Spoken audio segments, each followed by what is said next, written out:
संशोषणवाडवाभ्यां नमो नमः श्रीगुरुपादुकाभ्यां समाधिषड्गप्रदवैभवाभ्यां समाधिदानप्रदीक्षिताभ्यां रमाधवाङ्गी स्थिरभक्तिताभ्यां नमो नमः श्रीगुरुपादुकाभ्यां स्वाचापराणामखिलेष्टताभ्यां स्वाहा सहायक्षधुरन्धराभ्यां स्वान्ता च भावप्रदपूजनाभ्यां नमो नमः श्रीगुरुपादुकाभ्यां कामादिसर्पव्रजगारुडाभ्यां विवेकवैराग्यनिधिप्रदाभ्यां बोधप्रदाभ्यां धृतमोक्षताभ्यां नमो नमः श्रीगुरुपादुकाभ्याम् अनन्तसंसारसमुद्रतार नौकायिताभ्यां गुरुभक्तिताभ्यां वैराग्यसाम्राज्यदपूजनाभ्यां नमो नमः श्रीगुरुपादुकाभ्यां कवित्ववाराशिनिशाकराभ्यां दौर्भाग्यदावाम्बुधमालिकाभ्यां दूरीकृतानम्रविपत्ततिभ्यां नमो नमः श्रीगुरुपादुकाभ्यां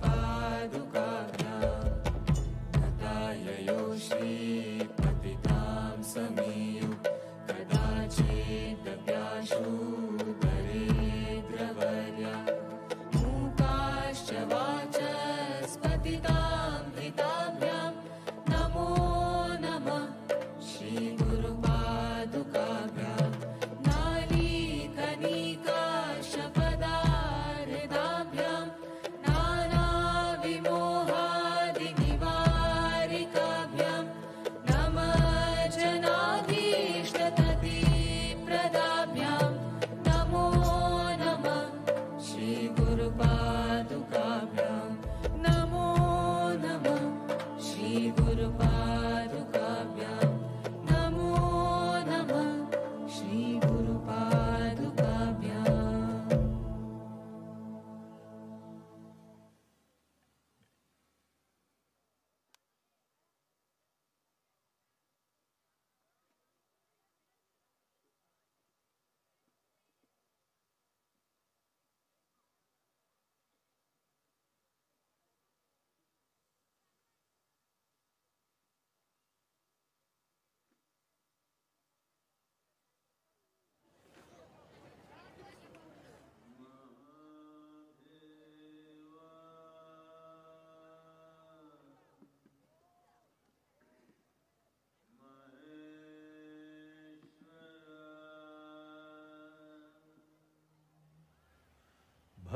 भैरवा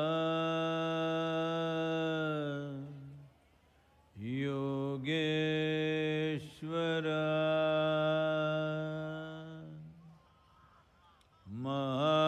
महादेवा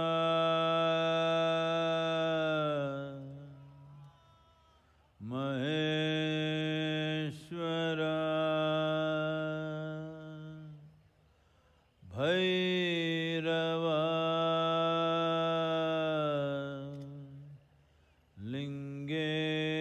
लिंगेश्वरा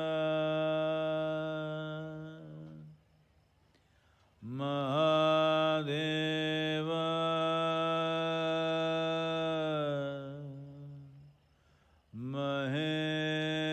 महेश्वरा भैरवा काल Bhairahawa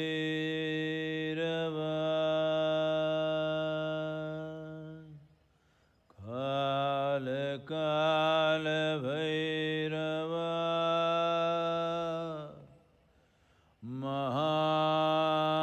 Mahakal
Namaskaram. I said namaskaram.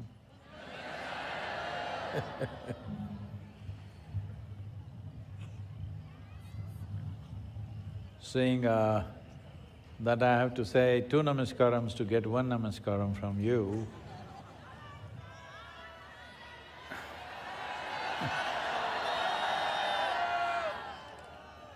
no, I'm used to this. It's been 40 years. It's 40 years.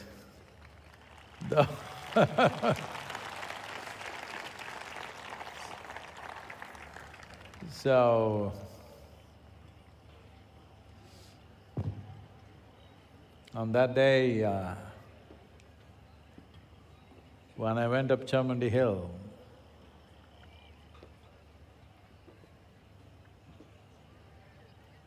not with any intent, simply. It's wonderful today. We are sitting here at the foothills of Velangiri. From that day, Chamundi to Velangiri, it's been a long journey, but that day feels just like it was yesterday or day before. And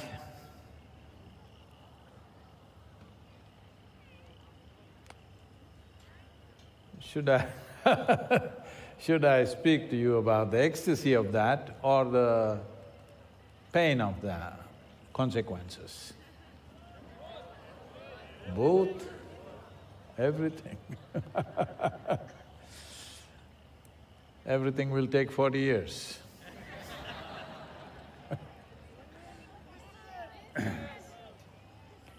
So, when without knowing why, when I burst into a nameless ecstasy within myself, every cell in my body dripping ecstasy, the only thing that my logical mind, not just logical, super skeptical mind, could tell me was, maybe I'm going off my rocker.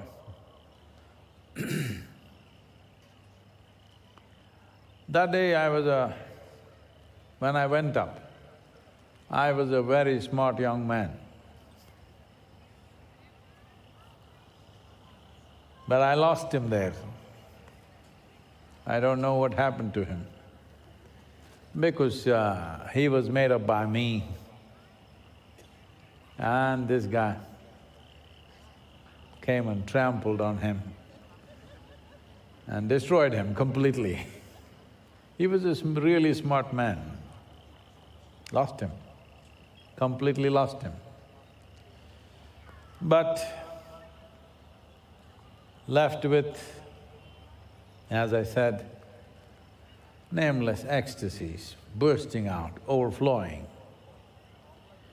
When I kind of got control over that as to how to hold it without looking like a fool, when I figured that out, I realized this is so simple.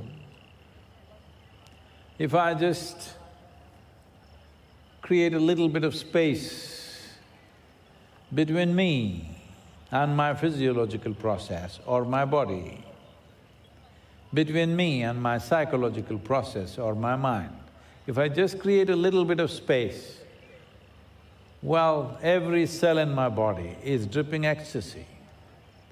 When I saw it's this simple, I could not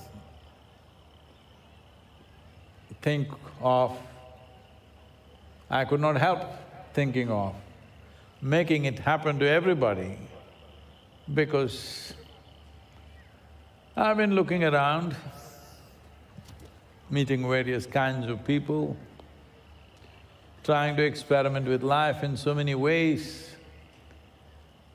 By then, I was only 25, but I had traveled a lot across the country. I've been in the remotest parts, slept in huts with very basic labor class of people, slept in good homes, been around with my family, friends and various things. I also, because I was deeply kind of disturbed within myself, because I saw so much injustice in the world. Wherever I saw injustice. In the social systems, in the economic system, in the political system, in the religious realm, even the family structure, I thought, was injustice. When you see injustice and when you're young, you get angry. So I was kind of always angry, not about anybody, simply angry. So, when I saw I was causing not exactly misery, but anger is a kind of suffering too. And I saw so much suffering, just to experiment with life, I spent a few nights, you know, this was a dangerous thing to do because my father was a medical officer in the Indian Railways. But because I heard that life on the railway platform is at its worst, so I wanted to see how bad it is. So I went and slept in the Mysore Railway's platform, railway station, for about 3 nights. And I saw a really low level of life. I cannot even talk about it here. That low level of life. So I thought everywhere there is injustice. I tried to join a revolution. Well, I saw there also there was too much injustice. So I gave that up. And when I found that just if you sit here, being untouched by the physical and mental processes, you could be ecstatic. I thought the whole world will want it. Well, then I sat down and made a plan for the population that was there at that time. I thought a plan of action for 2.5 years. I will make the whole world blissful. See what a failure I am.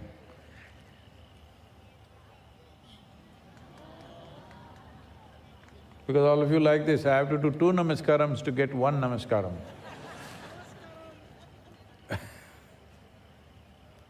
Because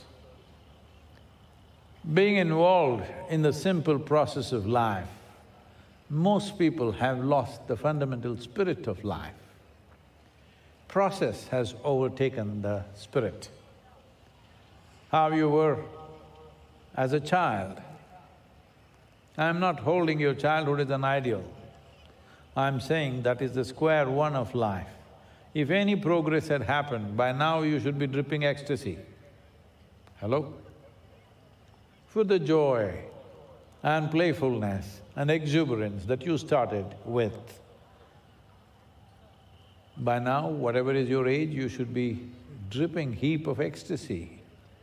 But that didn't happen because the simple processes of life and in turn the reflection of that in your mind, which became psychological processes, have occupied more space within you than the very spirit of life.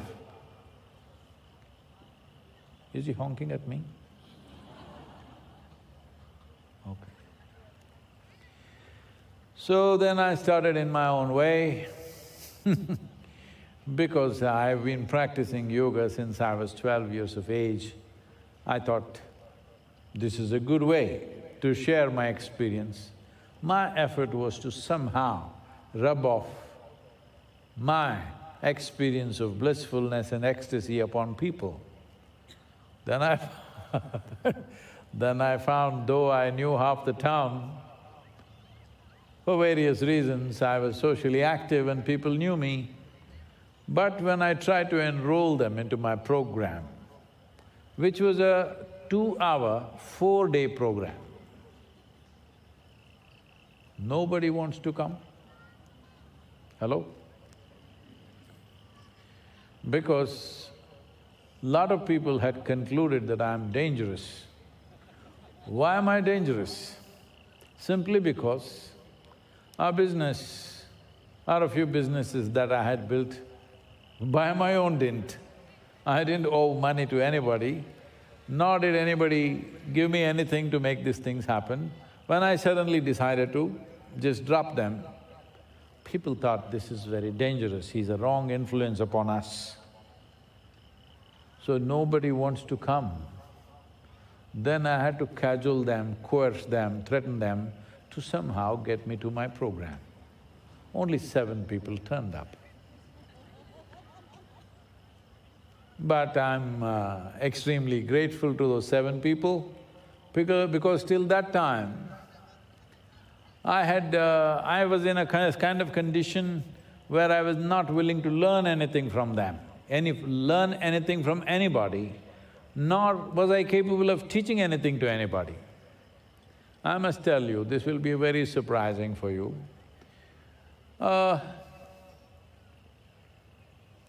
This happened when I was in my pre-university, that there was a debate and some fancy subject anyway.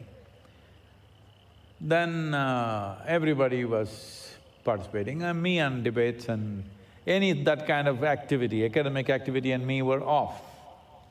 Some sport and extracurricular activity, outside college activity, I was on, full on. So, I wouldn't get into such things. But then they asked us to write an essay, so I wrote 2-3 pages of that. Our teacher read this and said, "This is very good, you must come to the debate." I said, "No, I'm not interested," because it was a competition. I never entered any competition in my life. A few competitions or a few games that I played for the school, whatever cups and medals that came, I never went there to receive them, because I always had a disdain. Trying to be better than somebody never kind of excited me. Ugh, I'm better than you, that sounded kind of vulgar to me, so I never went into competitions. If I went, I never went for the prize distribution. So when they said debate, I said I'm not interested. But then a whole lot of my friends said, "This is great, what you have written is great, you must come and just say this, what you have written." After much coaxing, I said, "Okay," and I went. This I'm supposed to speak for just about 5 minutes. I know everything what to say, but till then I had never spoken in front of people. I never thought it was an issue. So I went and stood there, wanting to speak what I have already written myself. But I looked at people and I went blank. I couldn't say a single word. I stood there for 3 minutes and all my friends saying, come on, say it, say it." Nothing. Then 3 minutes they rang the bell, because if you don't speak for 3 minutes, it's over for you. Then I came down. Then I said, "This is not for me, never again I will speak in front of people, because I don't seem to be good at it." So, teaching was not my forte in any way. But these 7 people, I'm grateful to them, because they came and sat down. First day, 2 hours. Second day, these 2 hours became 5 to 6 hours. Third day also similar kind of hours.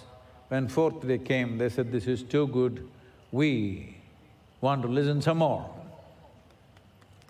So it got extended to 5 days and then 6 days.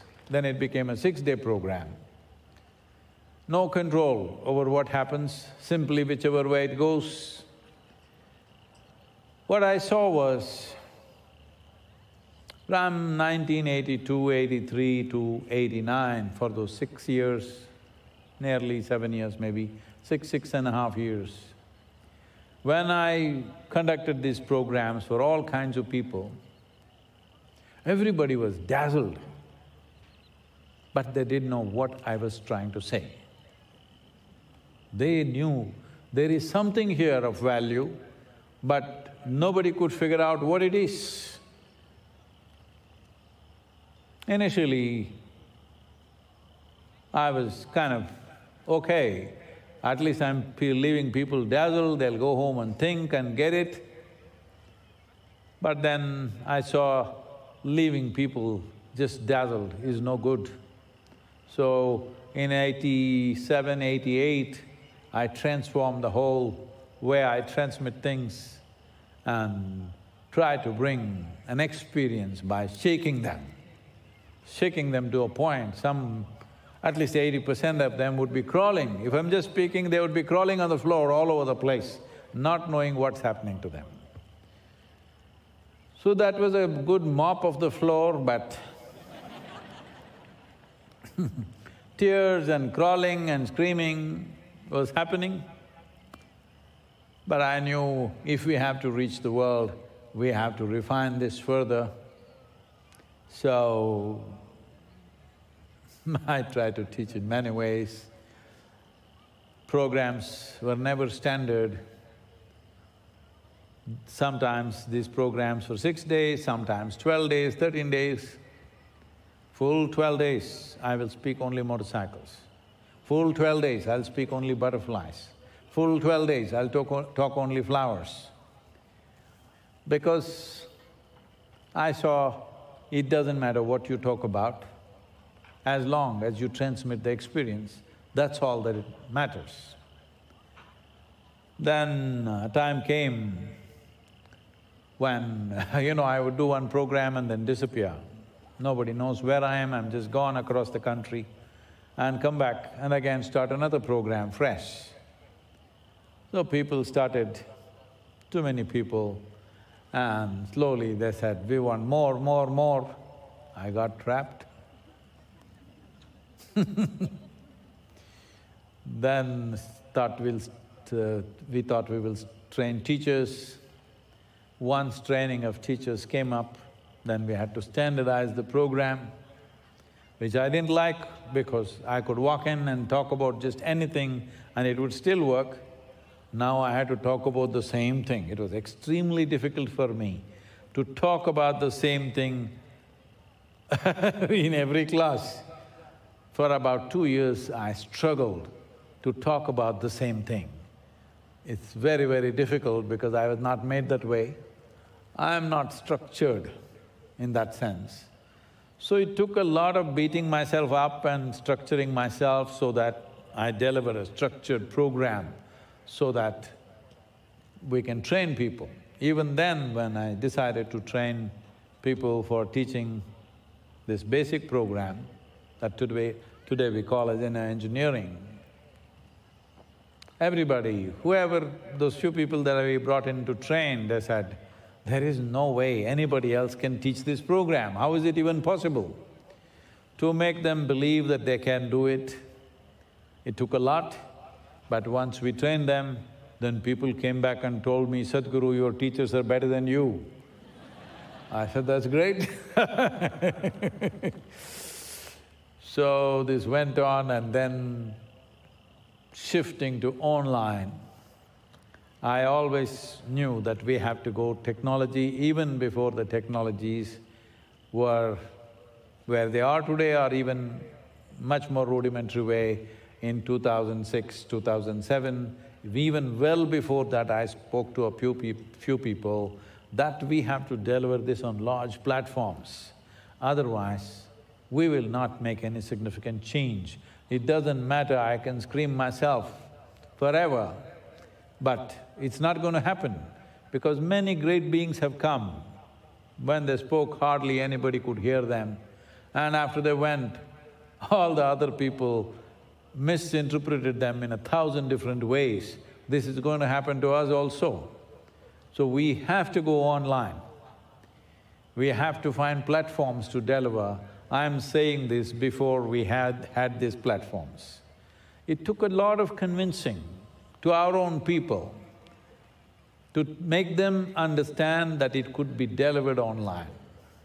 It took nearly 8 to 10 years to convince the people within the foundation that this can be delivered online. Everybody thought this is not possible. But today, the online inner engineering is going wonderfully well, and today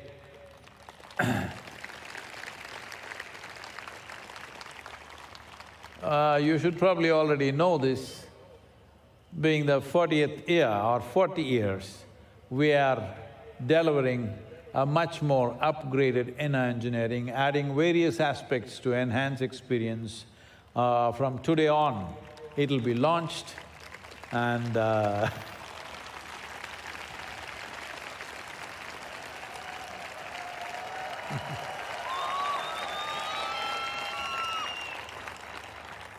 what used to be 2 programs, 7 days of inner engineering preparatory and 2 days of completion, now is merged into 1 program, and that means the cost for people will come down by nearly 60%. No, don't clap your hands, because the revenue for the foundation also comes down by 60%. But we want this to happen, so we merge 2 programs into 1. You just enroll for Shambhavi and inner engineering preparation comes free of cost, that's how it is. And one has to enroll for a certain day, that is probably every week of the year, there is an initiation process or Shambhavi initiation, and you can enroll for that, and before that, within 15–20 days, you must go through the 7-day event. And I would urge all of you who have been through the programs before should go through this, because it's much more enhanced. There are various other aspects added to this, and little more entertainment also for you. So that people are more engaged. As we've been saying, today is the day of Gramotsavam. It's important. We do very serious things playfully, very important.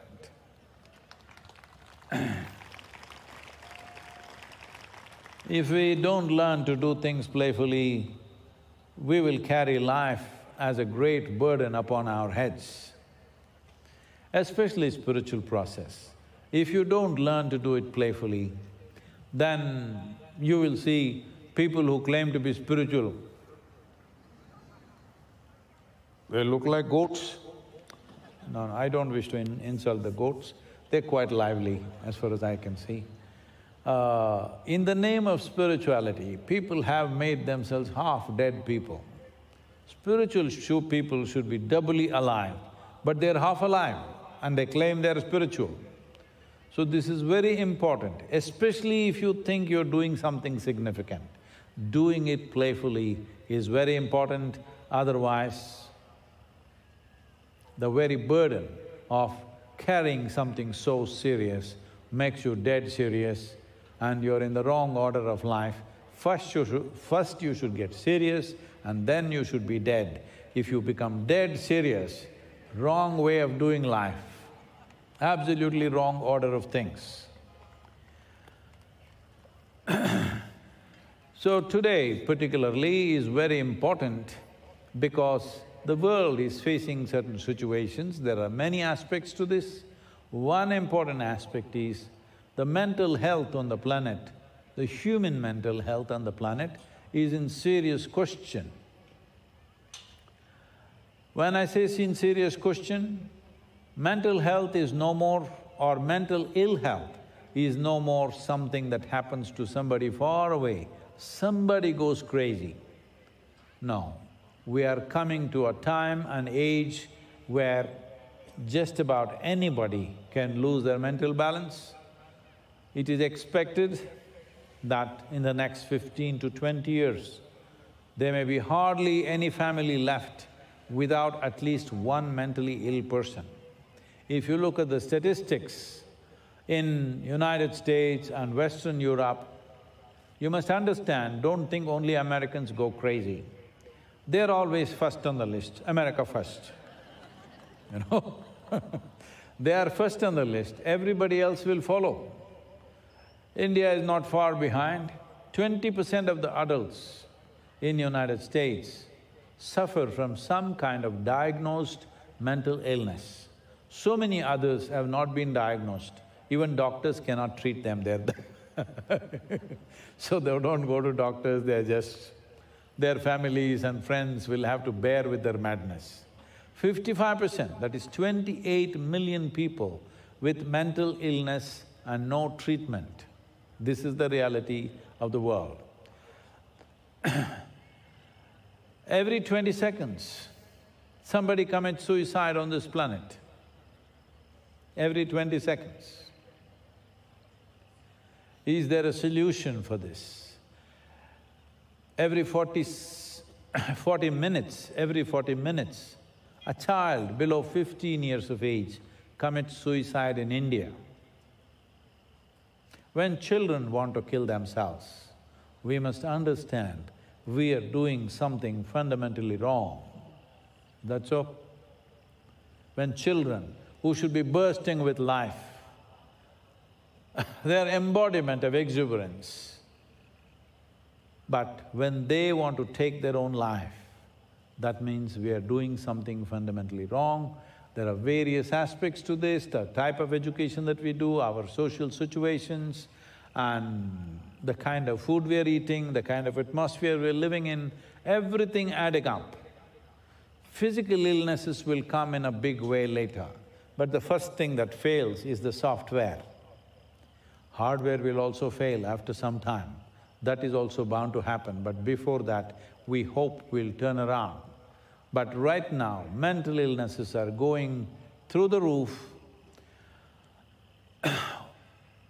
Over 147 million people on the planet are mentally ill. That's not a small number, but that number is increasing by the day. You know, in 1890, for the first time, they invented a cigarette rolling machine. Today annually, about 8.5 trillion cigarettes are rolled per year. That is, on an average, 14 billion cigarettes are consumed per day. We are only 8 billion people. How many do you smoke? So, smoking a cigarette, consuming alcohol or consumption of other kinds of drugs, this is not a moral issue, this is an existential issue. What is it doing to your physiological fabric and your mental fabric? That is the issue. The question is not about whether it's right or wrong. When certain experiments were done, a science magazine conducted certain experiments in United States, that the choice was, for 15 minutes, you either sit quietly or you opt for an electric shock. Can you believe this? Over 2/3 of the men preferred an electric shock. 1/4 of the women preferred an electric shock. It's better to have an electric shock than sit quietly. So, this is very important at a time like this, when human beings are on such levels of agitation, such levels of irritation, such levels of fragile mental fabric. Inner engineering acquires a serious significance. Inner engineering is not about changing your attitudes, not about changing your ethic, not about learning a few tricks. This is about changing your very chemistry, making your very chemistry into your blissful chemistry. This is what it is about. This needs to happen to the world. I have, last year they say our video views were 3.51 billion people, or 3.51 billion views. So we are nearly touching half the adult population. But my goal 40 years ago was to touch the whole population. Hello? So, as a part of this, I'm requesting all of you, wherever you are, online, and those of you who are here, you must see this happens. Please, let me die with little better percentage. Hello?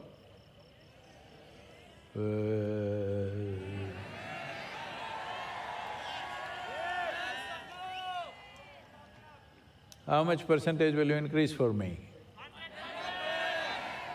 That'll take a lot of work. So, this is very important that human beings do something about themselves, daily investing 21 minutes upon their own well-being.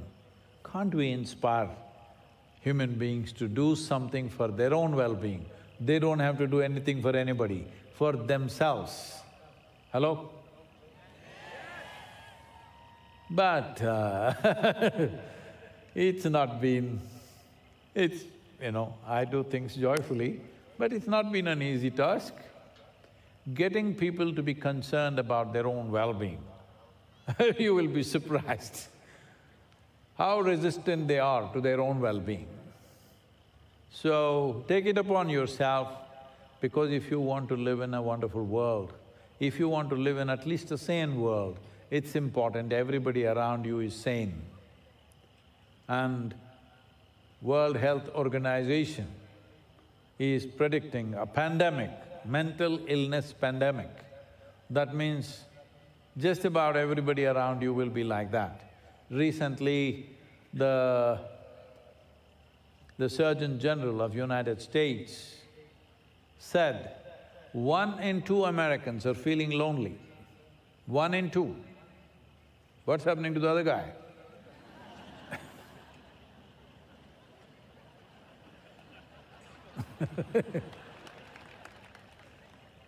Loneliness is the incubation period for depression. Once you feel lonely for a certain period of time, then you will go down.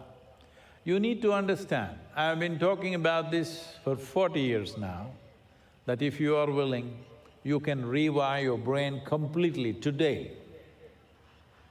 In 24 hours' time, you can alter your epigenetic system in such a way that no matter who your father and mother were, no matter what your genetic quality is, you can be a completely different person tomorrow morning. Well, all the WhatsApp scientists have been chiding me for this. Those WhatsApp scientists obviously are not healthy in their mind, it's very clear. But today, modern science is clearly establishing this, that genetics are not an absolute. Genetics are only suggestive. They don't really determine anything absolutely. They are only suggesting, it could be like this, but you can ignore the suggestion and do this if you wish. And what is karmic also have been interpreted by very fatalistic people that karma means that's the way your life will happen, it's destiny and it's your fate. No, karma is only a platform. Well, it takes you up to this far. Whether you dance or you bury yourself in this is up to you. Whether you sink into your karma and bury yourself into it, or you firm this up and dance upon it, is in your hands. Neither karma nor genetics can impede your life if you are willing to take charge. But for you to take charge, a little support by changing the patterns of your energy, by changing the patterns of your chemistry, by changing the patterns of your psychological process, only then you have this freedom to change this. In the last 5 years, we have established a center called Sadhguru Center for Conscious Planet in Harvard Medical School in Beth Israel Hospital. They have done phenomenal amount of work and many things. In the month of October, there is a very important conference there. Please make sure that you acquaint yourself with that, either being live on that day or later on you can look at the content. Some of the top scientists are participating.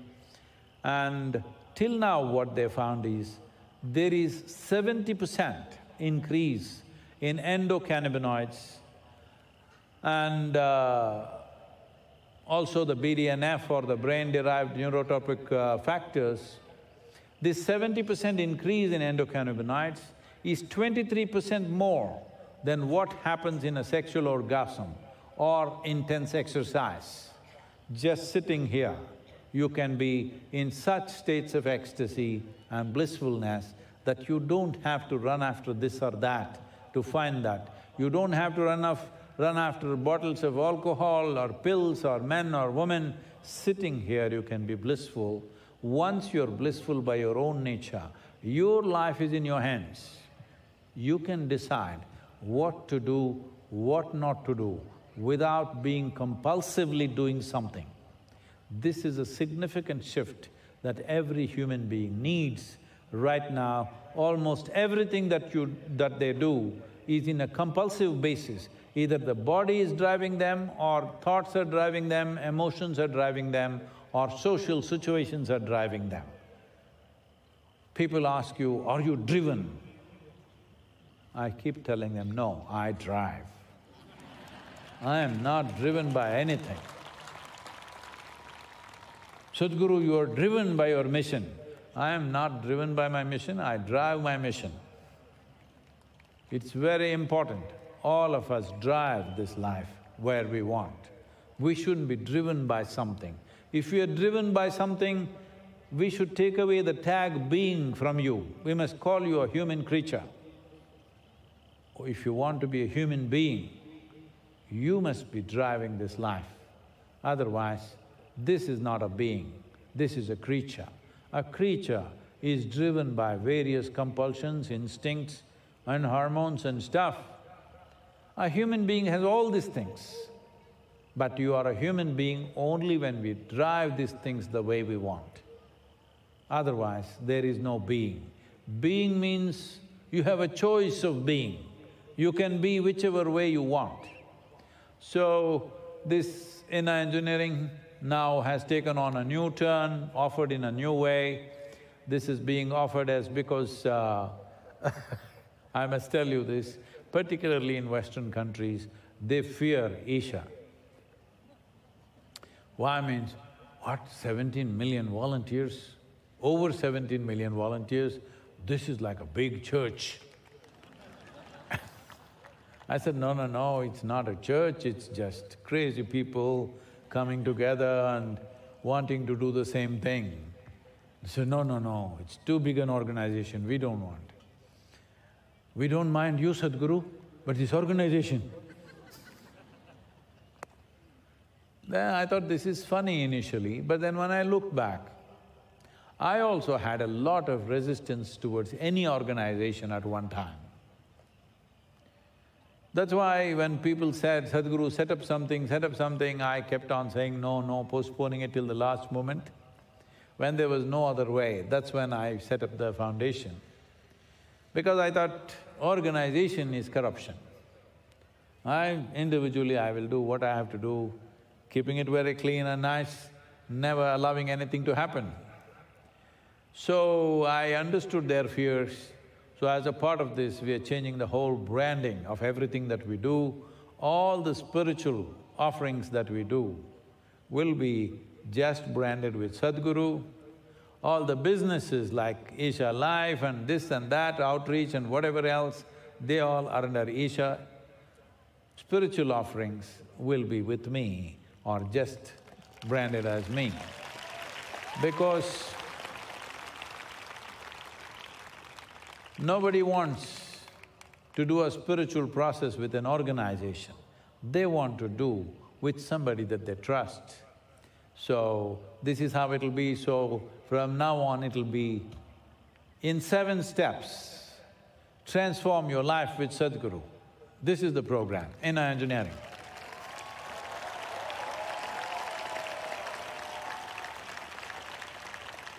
Seven steps. As you know, there are seven, and because right now L1, L1, I'm not talking about a vertebrae. L1, you don't know? Aditya L1? Oh, okay. So, in the Indian way of depicting things, the Surya Deva, the sun god, has a chariot with 7 horses.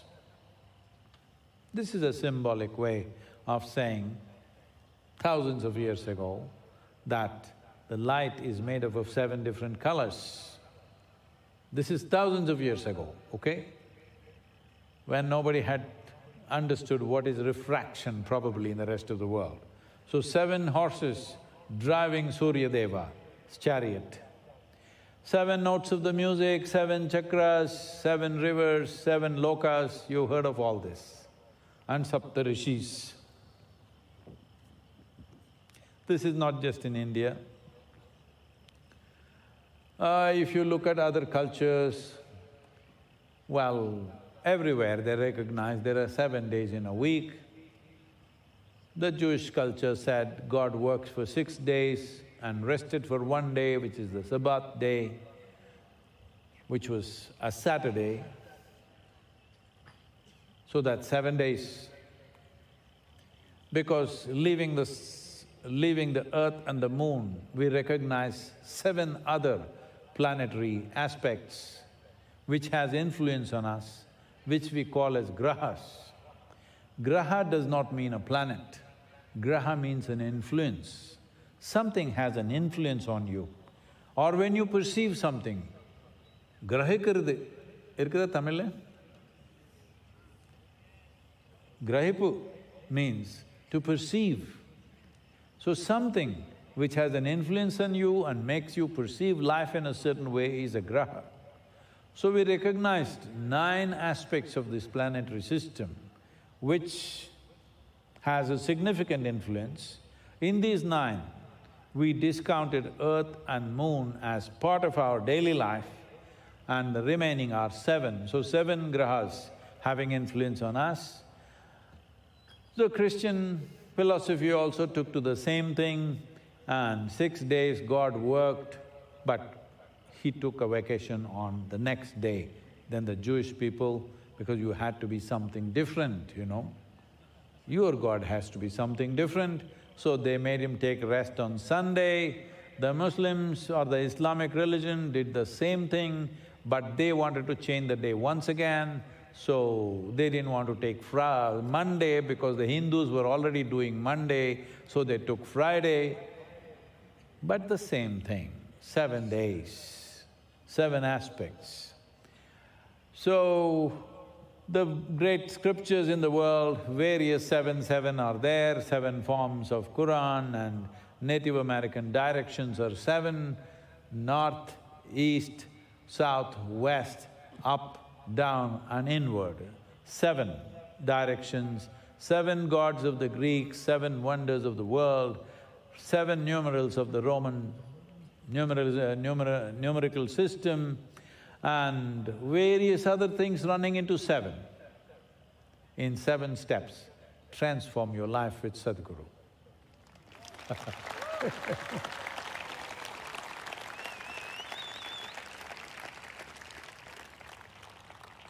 So,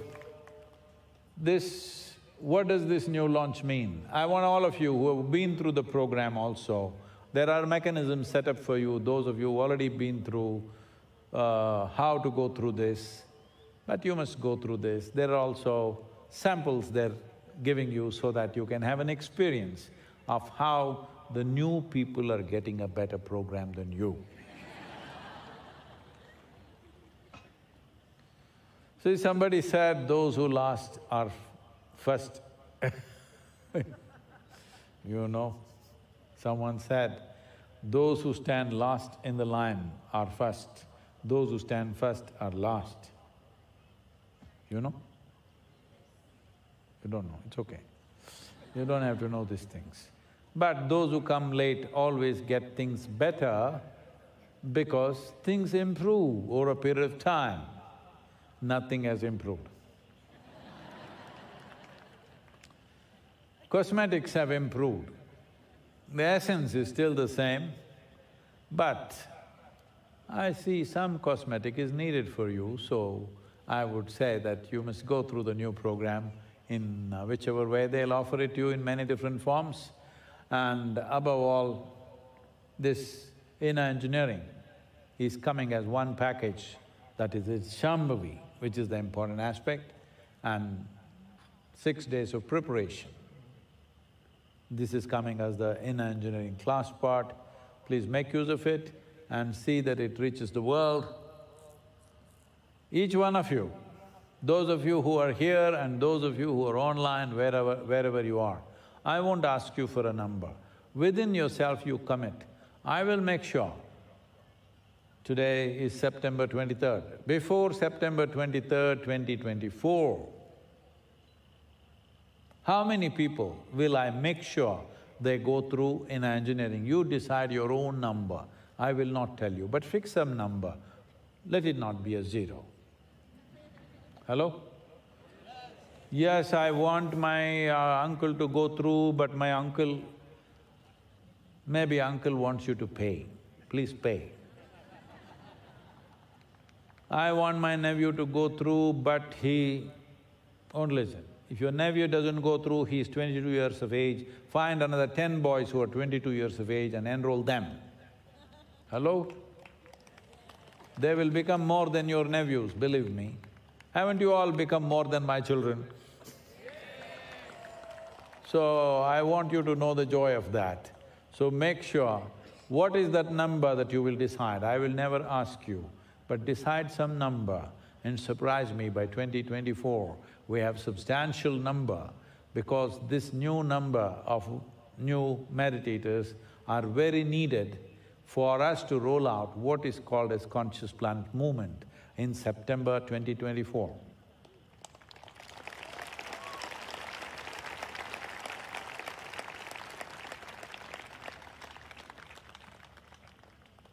See, hello?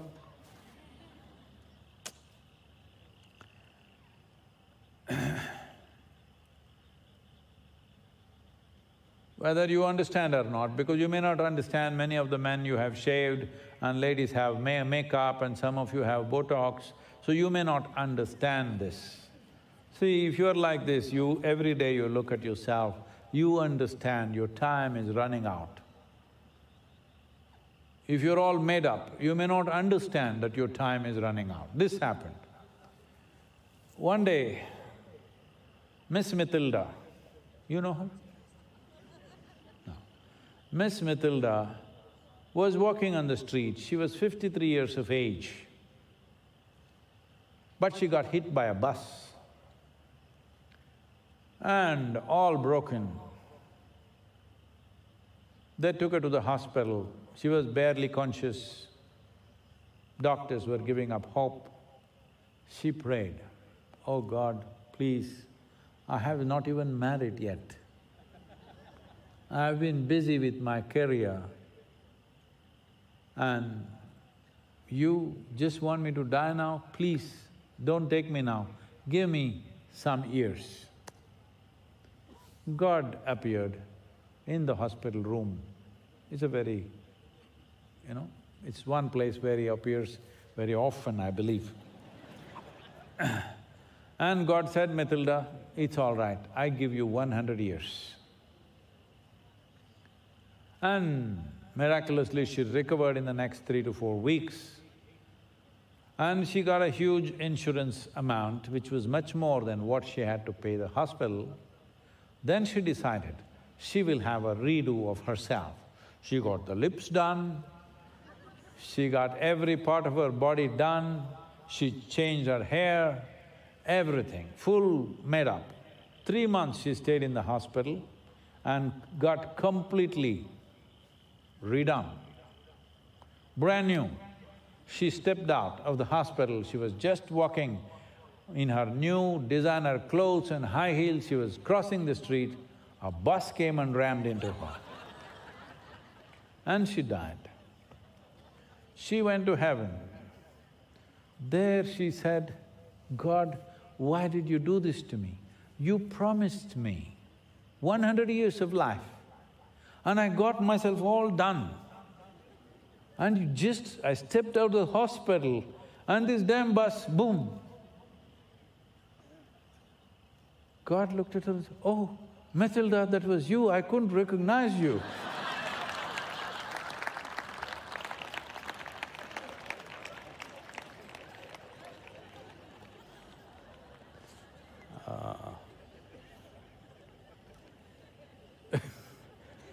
So, it's a lot of advantage just to remain as you are, because it keeps telling you your time is running out. So anyway, every day in the morning, without your makeup, without all the do's, just look at yourself, you know your time is running out. Because all our time is running out, because none of us can stop time. I know you have a stopwatch, but you can't stop time, nor can you rewind it. Nor can you ask for yesterday to come back tomorrow. There is no such arrangement in the universe. It just rolls and rolls and rolls, only forward, never backward. So all of us, our time is running out. So, let's see what best we can do to create a more blissful world, more sane world, because sanity is becoming a serious issue. You probably did not understand the connection between Save Soil movement and mental health. You must understand there are substantial studies, look it up, all of you must educate yourself on these things. There are substantial studies, just go into the website of Sadhguru Center for Conscious Planet, there is a whole lot of research. Apart from that, there is much more that other people have done. There is substantial evidence to show lack of micronutrients in the food that you eat, which is a consequence of lack of organic content in the soil, and mental fragility or mental imbalance are very directly connected. There is simply no two ways about this, there is enough scientific study to show this.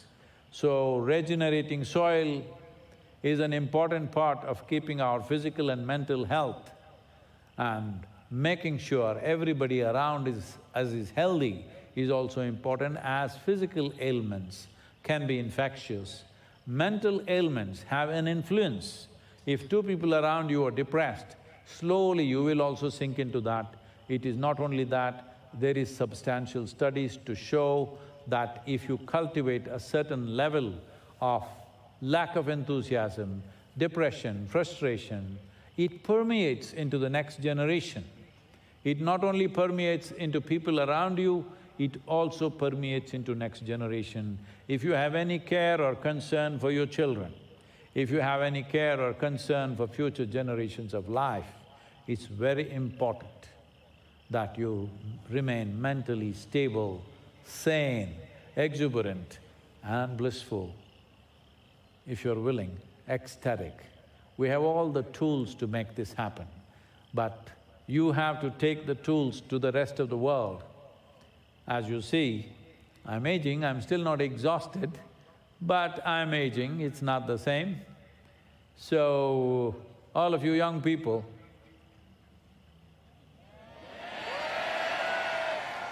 oh, I thought suddenly everybody has disowned being young. If you're alive, you're young. If you're old enough, you should be dead. Hello? If you're alive, you're still young enough to do something. So, let's make this happen, because this is an important aspect of life. If we don't attend to this now, the generation that is there now and the coming generation will suffer immensely. Mental ailments are not a joke. Mental ailments are not a laughing matter. Mental ailments are profound suffering. You don't wish it upon anybody, nor do you ever wish it upon yourself. Never utter the word, "I will get mad," and you may, you know. So, a whole lot of other things are there, studies and statistics to show how mental illness is mushrooming across the world, and now governments, legal entities are coming to this thing that we cannot handle mental illness without cannabis, without magic mushrooms. In many states and nations, they are making this legal because they are not able to contain people, maintain balance. So if you are mentally agitated, the best thing is to put you to sleep. If you sleep, instead of 4, 6 or 8 hours a day, if you sleep 16 hours a day, you could pretend to be sane for another 8 hours and again go back to sleep. This is not a solution. A diversionary tactic is not a solution. Right now, almost everything that human beings are doing is largely diversionary. A diversion, never understand a diversion as a solution. Please look at your own lives. How many diversions are you facing, are you using in your life? If you don't know what to do, pick up the phone. 3 days, keep the phone down, turn off the television, don't pick up a book or a newspaper, don't talk to anybody, just sit quietly, fully alert. You will see what is your mental condition. And to change this, we can re-engineer your brains completely in a matter of few days. Just 3 days, if you don't take in any sensory input, if you don't speak, if you don't see anything, cut off everything for 3 days, fully alert if you sit. The neuroplasticity in your brain changes so dramatically, it's well established, well documented that it changes so dramatically that you can be a completely new person in a matter of 24 to 48 hours. This much is possible. The yoga center and the various other infrastructure we're building in Bangalore and the yogic city that we're building in United States and also the Delhi center that will come up soon, all these things and more all these things and more are focused towards human well-being, towards providing tools and right kind of atmosphere where people can work towards their own well-being. Please make use of this and let's make it happen. So today, 40 years after that day, here we are relaunching Inner Engineering Online once again in a new format, in 7 steps, transform your life with Sadhguru. Let's make it happen. People have concluded that stress is a part of their life. Stress is not a part of your life, it is just that you do not know how to manage your body, you do not know how to manage your mind, you do not know how to manage your emotions or your life energies. Everything is happening accidentally. So if things happen your way, you have begun to understand in the world that you have to engineer it. The same with you. No inner engineering has been done for you, isn't it? Just by accident you're trying to happen. Now I'm talking about creating the right kind of chemistry within you, where to be peaceful and blissful is just natural to you. It is a 7-step program which has transformed millions of lives. This is a tool. This is not a philosophy, this is not an ideology, this is not a new religion. This is a technology.